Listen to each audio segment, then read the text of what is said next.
नमस्कार शेतकरी मित्रांनो, आमच्या शेतकरी मित्र या यूट्यूब चॅनलवर सर्व शेतकरी बांधवांचे हार्दिक स्वागत आहे. व्हिडिओ खूप महत्त्वाचा आणि इंटरेस्टिंग होणार आहे. मागच्या व्हिडिओमध्ये आपण आंबे मोहर येण्यासाठीचा व्हिडिओ पोस्ट केलेला होता. जर तुम्हाला बघावायचा असेल तर व्हिडिओ डिस्क्रिप्शनमध्ये लिंक पोस्ट केलेला आहे, तुम्ही जरूर बघू शकता. मोहर लागला आहे पण त्याचे फळात रूपांतर होत नाही किंवा गळ जास्त प्रमाणात होती. मोहर आल्यानंतर फुल सेटिंग करताना कोणत्या अडचणी येतात व त्या येऊ नये म्हणून आपण काय केले पाहिजे या संदर्भात व्हिडिओ पूर्णपणे बघावा, जेणेकरून आपल्याला सगळी माहिती लगेच कळेल. तुम्ही बघू शकता फळ कशा प्रकारे सेट होऊ राहिलेले आहे. ते साधारणपणे बाजरीच्या दाण्या एवढी साईज झालेली आहे. काही ठिकाणी वाटाण्याच्या दाण्या एवढी पण साईज तुम्ही बघू शकता. मित्रांनो, तुम्ही बघू शकता या पोझिशनला आंबा मोहर आलेला असताना गळ मोठ्या प्रमाणात होते. तर ती होऊ नये म्हणून काय करावे? मित्रांनो, तुम्हाला माहिती असायला हवी, मोहर जास्त असला तरी तो पूर्णपणे टिकत नाही. त्यातून जवळपास 60 ते 65% गळच होते. त्यातून जवळपास 30 ते 35% कैरी ही सेट होते.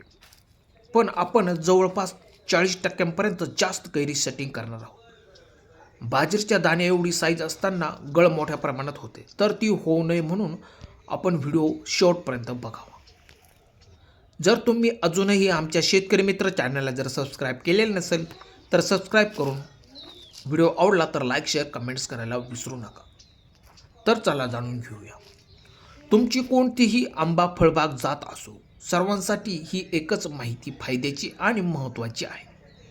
तुम्ही बघा, बऱ्याच ठिकाणी आंबा फळबागा आहेत, त्यांना यंदा भरभरून अशा मोठ्या प्रमाणात मोहर आलेला आहे.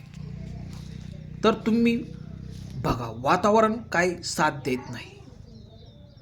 कधी थंडी, कधी अचानक तापमान, तर कधी धुके यांचे चित्र सर्वत्र वेगवेगळेच असते. त्यामुळे आपले फूल उमलताना त्याची गळ मोठ्या प्रमाणात होताना दिसते. कारण या आंबा फळबागेला हे वातावरण सूट होत नाही. पण त्यासाठी आपला आंबा का गळतो, त्याचबरोबर उत्पादनातही गळाल्यामुळे मोठ्या प्रमाणात घट होताना दिसते. तर ती होऊ नये म्हणून आपण योग्य वेळी लगेच त्या उपाययोजना केल्या पाहिजे, जेणेकरून आपला आंबा फळबाग वाचू शकेल आणि उत्पादनही मोठ्या प्रमाणात देऊ शकेल.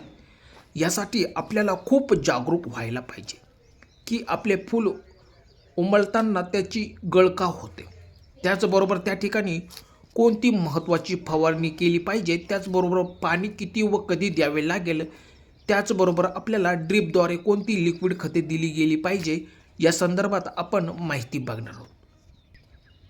तुम्ही बघा, सर्वत्र पिवळी धमक आंबा फळबाग झालेली आहे. तर आपल्या बागेत ज्वारीच्या म्हणजे वाटाण्याच्या दाण्या एवढी साईज तुम्ही बघू शकता काही ठिकाणी झालेली आहे. तर आपल्याला महिन्याभरात खूप काळजी घ्यावी लागेल. त्यासाठी आधीपासूनच तयारी करावी लागेल. आंबा झाडास मोहर येण्यासाठी व पालवी आल्यावर पोटॅशियम नायट्रेट 1% म्हणजेच 10 ग्रॅम प्रति लिटर पाणी घेऊन फवारणी करावी.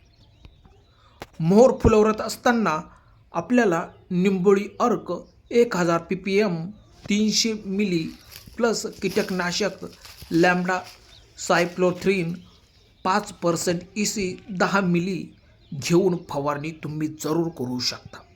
किंवा बुरशीजन्य रोगासाठी नियंत्रण मिळवण्यासाठी तुम्ही कार्बेंडिझिम 10 ग्रॅम प्रति 10 लिटर पाण्यात मिसळून फवारणी करू शकता. त्याचबरोबर आपल्याला दुसरी फवारणी नियोजन लगेच करावे लागेल, ते म्हणजे या अवस्थेत असताना तुम्ही बघू शकता, म्हणजेच हरभराच्या दाण्याचा आकार असताना साईज तुम्ही बघू शकता. आपल्याला लगेच फवारणीचा विचार करावा लागेल. त्यामध्ये तुम्ही बुरशीनाशक घेऊ शकता. त्यामध्ये हेक्झाकोनोझोल 5 मिली किंवा पाण्यात विरघळणारे गंधक 20 ग्रॅम प्लस कीटकनाशक तुम्ही घेऊ शकता.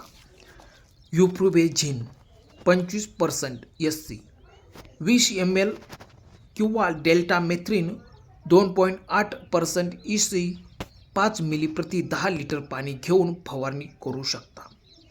प्लस बोरॉन 10 ग्रॅम प्लस कीटकनाशक इमिडाक्लोप्रिड 5 मिली प्रति 10 लिटर पाण्यात मिसळून तुम्ही फवारणी करून घ्यावी. एक लक्षात घ्या, प्रत्येक फवारणीत एकच कीटकनाशक किंवा बुरशीनाशकाचा वापर करू नका, कारण त्याने आपल्या आंबा फळबागाला योग्य तो रिझल्ट मिळणार नाही. त्यानंतर हवामान ढगाळ असल्यास किंवा पाऊस पडून गेल्यास बुरशीनाशकांची वेळोवेळी फवारणी करणे तितकेच महत्त्वाचे असते. एक लक्षात घ्या, मोहर दिसताना पाणी नियमित द्या, जेणेकरून मोहर गर होणार नाही. शक्यतो मोहर फुलवत असताना फवारणी करणे टाळावे, जेणेकरून मधमाशा ह्या सुरक्षित राहून फळधारणा मोठ्या प्रमाणात होईल. त्यामुळे ही पण काळजी तुम्ही घ्यावी, कारण मधमाशा या परागीभवन करतात, त्यामुळे फळधारणा मोठ्या प्रमाणात होते. हे पण तुम्ही लक्षात घेतले पाहिजे. ज्याने काय होते, फळधारणा जास्त झाल्यावर उत्पादन मोठ्या प्रमाणात वाढते. तर मित्रांनो, कसा वाटला व्हिडिओ? धन्यवाद.